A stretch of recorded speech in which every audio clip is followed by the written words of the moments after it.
Yo, what is up, ladies and gentlemen, boys and girls, my name is Cosmos, and welcome back to another video on my channel. In today's video, friends, I'm going to be giving you guys a guide to the new Nightfall in Destiny 2. This is the week 4 Nightfall, and it is called the Pyramidion. So, basically, this is the Nightfall that you had to fight that big-ass goblin at the end. So, yeah, that's what we're going to be trying to kill in this, and you're going to hopefully get some nice little loot there.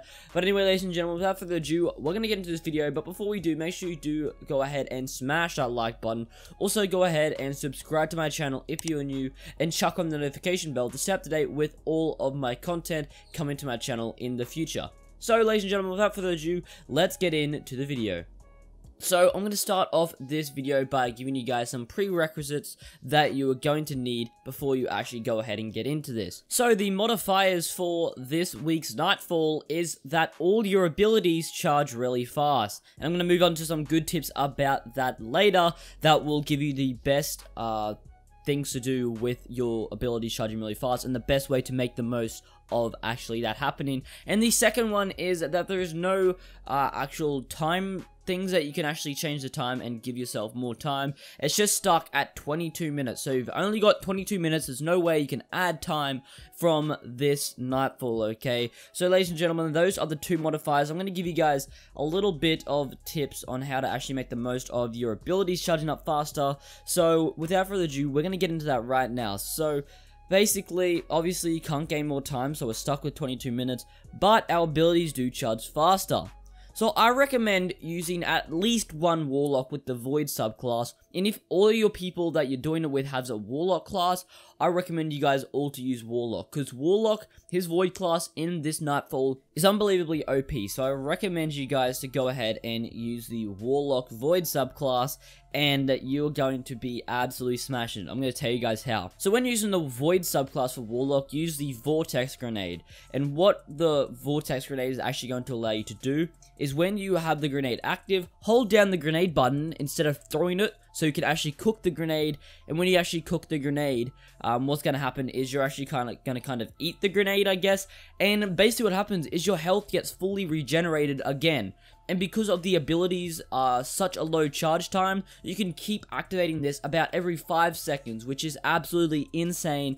And it does put up your health to maximum health. So if you're low, use this, and then you're going to be up to maximum health. And if you don't need it, you can just throw the grenade and get damage just by throwing it. So it is a multi-purpose grenade, and it is really darn OP in my opinion. You can keep using that over and over again, and your health will be fully regenerated. So I recommend you guys to be over 275 plus power level. It does say 240 plus on the actual Nightfall for the thing. But trust me, you're going to want to be 275 plus unless you want to die and get carried by your other teammates. But I recommend you guys using a hand cannon, a scout rifle or a pulse rifle, and a Wardcliff coil or another rocket launcher. Just because there's going to be a whole bunch of adds in this, and the best thing for getting rid of adds is the Wardcliff coil. And that's what I used. I used a pulse rifle, the Raid pulse rifle, also used a hand cannon, the Battle Devil's hand cannon, and the Wardcliff coils. So that is basically all you're going to need before you actually get into the Nightfall. So ladies and gentlemen, now we're going to move on to what is going to happen when you actually get into the Nightfall. So as soon as you actually hop into the Nightfall, I want you guys to get on your Sparrow and ride forward until you come across a whole lot of Vex in kind of like a dip in the actual terrain of the map. So there's going to be like a little area that is below the usual terrain of the map, and there's going to be a whole bunch of Vex down there. So, when you're in this area, try and take down the Vex as soon as possible. There's going to be some annoying goblins. I think they're quantum goblins. So try and take them out soon, because they really do deal a lot of damage. And me and a few teammates went down quite a lot from these quantum goblins, because they got some rocket launcher that they just absolutely smash you with. And then you really do get wrecked. So make sure you try and deal with them as best as possible. Throw your grenades as much as possible. And there will be 2 places that are highlighted red on the outside. And these are going to be like little capture points that you need to stand on, and you're going to need to stand on them until all the color goes away on it. And in the top left corner, the objective says 1 out of 2 are complete. So you got to go and get those 2 places, just stand on them, and you'll be able to go ahead and capture them. And then once you've done that, you'll be able to move through the Pyramidion. So keep moving through the area and dodge all the enemies into your way, as you'll not need to kill them at the moment, because they aren't really necessary. You can just keep going through the Nightfall arena and you won't have to worry about running into those guys, because you don't need to kill them. That's not necessary. So keep running through the Pyramidion until you go ahead and you're stopped by some white lasers in front of you.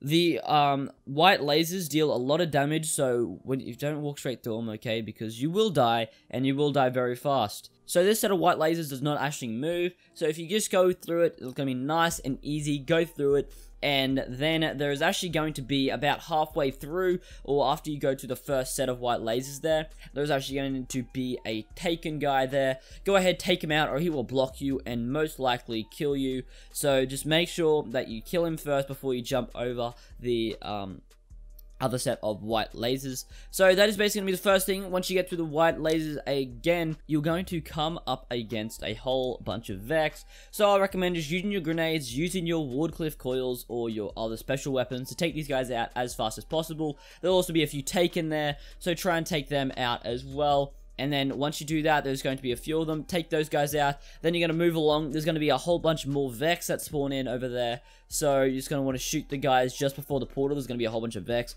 So try and get them. It's going to be really easy with your grenades and your Wardcliff. So just melt them. Then once you've killed all of the enemies, the portal will open up. You can go ahead and just go straight through that portal and move on to the next area.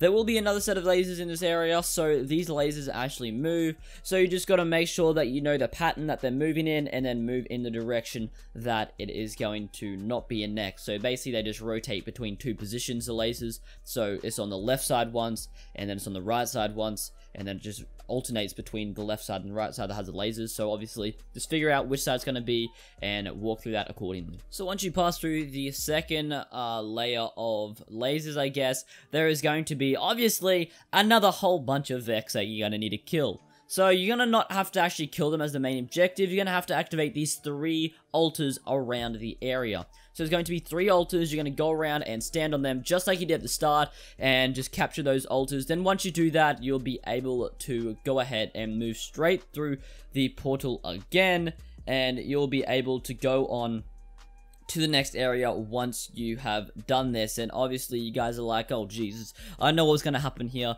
We got some more white lasers. Okay, ladies and gentlemen, we got some more white lasers in another area. So you can go ahead and go up against those white lasers again. These ones are actually gonna be rotating like on a pretty, you know where it's going to move, okay, so it's not as unpredictable as anything. So it's basically, you just got to walk through it. It's kind of like a little spinning wheel. You just got to walk through it accordingly and make sure you don't die from that, because that would not be very, very good. And then obviously, once again, you're going to go through the white lasers, and guess what we come up against again, guys? More taken, okay? So again here, it's another little stage slash wave of taken that you're going to need to take out. So basically in this area, you're going to want to try and get, there's 2 hobgoblins that sit up straight ahead at the very high bit. So you're going to want to try and take them out straight away with your scout rifle or pulse rifle, because they can deal a lot of damage. So I recommend you guys to take them out straight away. And then after you've done that, there's going to be some network towers that you're going to need to take out. I would focus on the ads in this area because they do deal a lot of damage, but there is going to be these little white specks or little hacking things. You guys know what the hacking thing is in Destiny 2, okay? So you go up to that hacking thing and you go ahead and hack it, and there is 4 network towers around the map that you need to hack. So you can go ahead and hack all of those network towers, and then once you've done that, you'll then be able to move on to the next area. Make sure you don't die, because the ads are really deadly in this area. So I recommend you guys to be careful right there. So you'll be glad to know that this is the last portal that you need to go through. So once you've hacked all the network towers, you can go ahead and go through that portal, and then it will take you to this big ditch. There's a big hole in the ground. You're going to want to jump down there, and you will finally be against a boss fight in this Nightfall. So in our situation here, we had 8 minutes 52 left. I'm pretty sure we ended up with 3 left, but trust me, we had an absolutely trash run, okay? So we went alright until we actually got to the fight, okay? So I swear we got him down to about 1 bar of health, and then literally he just kept melting us, dude. Like the second his head went off, like we got absolutely melted. So ladies and gentlemen, in this boss fight, what is going to happen is there is going to be a massive hobgoblin, okay? And you're going to have to try and take this guy out. So first of all, he's going to spawn right in front of you, try and deal a whole bunch of headshot damage. I forgot to say as well, make sure you do have Empowering Rift if you are the Warlock. But what you're going to want to do is just keep chucking down your Empowering Rift in this fight, and just keep spraying at his head with your Scout or Pulse Rifle. And you're going to want to keep doing that until you deal a certain amount of damage. He will go ahead and become immune. Then he will teleport over to a specific area of the map. Try and throw a grenade in that area that he's in. Try and get a little bit of damage onto him there. And then you're going to want to stand on some altars around the map. They'll be highlighted red just like they were at the start. You're going to want to go ahead and stand on these. And basically there is going to be 2 of them for each little phase of this guy. So this is going to be a continuous phase. You're going to deal damage to him. He's going to go into a shield. Deal more damage. You're going to go back into a shield. So you're just going to want to keep standing on these altars over and over again. And once you've got past that first altar, you can go ahead, chuck down another Empowering Rift. The shield will go down, and you can go ahead and deal a bit more damage to him. He'll go ahead and stay in that area for a little bit that the shield was around him. Then he will furthermore move on to a different area of the map. Just keep following him around and keep shooting him around wherever he is. And if you keep going ahead and shooting him, he will obviously go ahead and go immune again, and the phase will repeat. So you can go ahead and step on the altars, and then the shield will go down, deal more damage to him, etc, etc. So I want you guys to save your supers while you are doing this until you've done this continuously, and after you've done it about 2 times, just keep shooting at him, and then eventually he will teleport to the same place that he was at the start. And then after that, once you know that, once he goes back to the place that he was at the start again, he will actually, his next phase, he'll move on to the middle. And when he's in the middle, I want you guys to pop all of your supers on him, and you can deal a lot of damage. So we did that, and we got him down to about a bar of health in our game. And what happened after that is he lost his head, and we just kept spawning in, dying instantly, kept spawning in, dying instantly. So I want you guys to all spawn in together, because we kept going in one by one. So if you all spawn in together, make sure you all get away and try and stay together as best as you can, and try and deal with some of the ads around, and also just try and absolutely spam him in his core, which is like the middle of his body. And just keep spamming at him there, and then after that he should fall down, and then you have completed the Pyramidion Nightfall. So I actually got a sick Warlock bond from this. It was 299. I've been stuck on a 290 Warlock bond for so long, and my character was 300, and my Warlock bond was dragging me down. So I went ahead and got a sick Warlock bond. It was really nice. But anyway, ladies and gentlemen, that will end up the video. If you guys did go on to enjoy, make sure you do smash that like button. Also, go ahead and chuck on the subscription button and chuck on the notifications. So anyway, ladies and gentlemen, that'll end up the video. I'm hoping to have a video telling you guys how to do it the best way in under 5 minutes. So anyway, let's get this over and done with, guys. See you later.